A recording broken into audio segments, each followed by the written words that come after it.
তালটাকে প্রথমে আমরা মুখটা ছাড়িয়ে নেব। নেওয়ার পর খোসাটাকে ছাড়িয়ে ফেলব।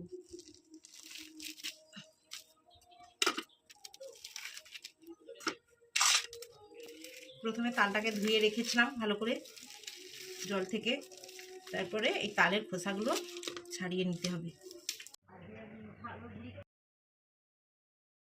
অল্প জল দিয়ে আঁটিগুলো চটকে নেব, তাহলে একটু ছড়তে সুবিধে হবে।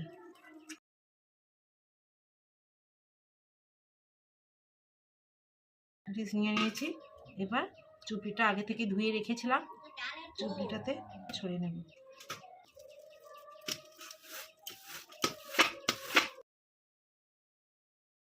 এইভাবে তালটা ছড়ে নিয়েছি।